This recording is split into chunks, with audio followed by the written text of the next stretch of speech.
राधे राधे। जय बिहारी जी की।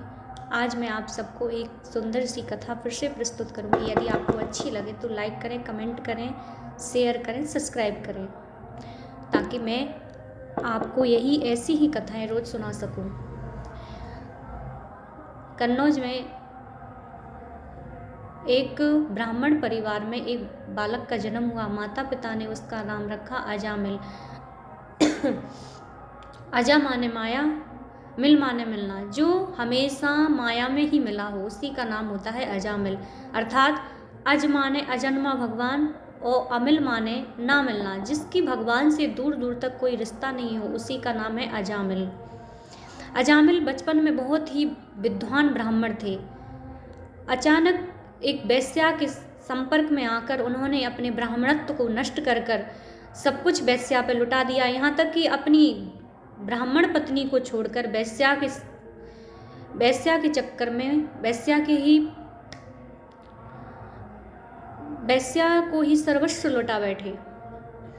एक बार उन्हीं के गांव में कुछ साधुओं का आगमन हुआ। साधुओं ने किसी से पूछा, भैया इस गांव में कोई साधु सेवी रहता है? तो किसी दुष्ट ने हंसी में उन्हें अजामिल का ही घर बता दिया। तो साधु उन्हीं के घर में चले गए। अजामिल साधुओं के दर्शन पाकर ही उसकी बुद्धि शुद्ध हो गई और उसने साधुओं का स्वागत सम्मान किया और उन्हें भोजन पवाया और उनको यथावत दक्षिणा दी।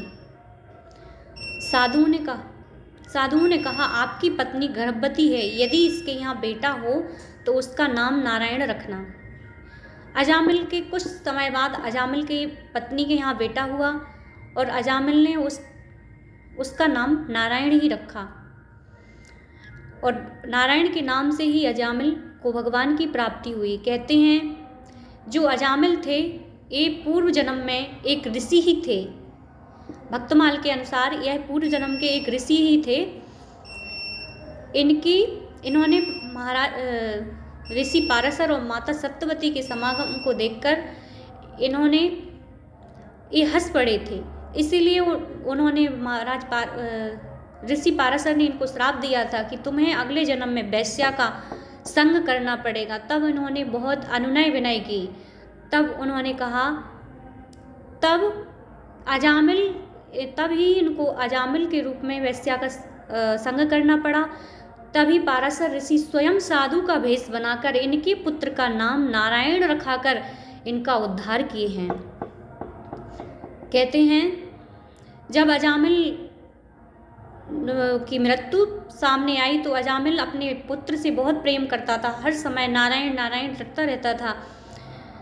जैसे ही अजामिल को यमदूत पकड़ने आए तो उन्होंने बांध लिया और अजामिल ने कहा, बेटा नारायण मुझे बचाओ, बेटा नारायण मुझे बचाओ। तो कहते हैं पास में ही बैठा नारायण तो नहीं आया, लेकिन हजारों किलोमीटर की दूरी पर बैठा, 100 योजनों की दूरी पर बैठे हमारे नारायण ने अपने पार्षदों को तुरंत भेज दिया और पार्षदों ने अजामिल को फांसी तोड़ दी और यमदूतों को मारकर भगा दिया।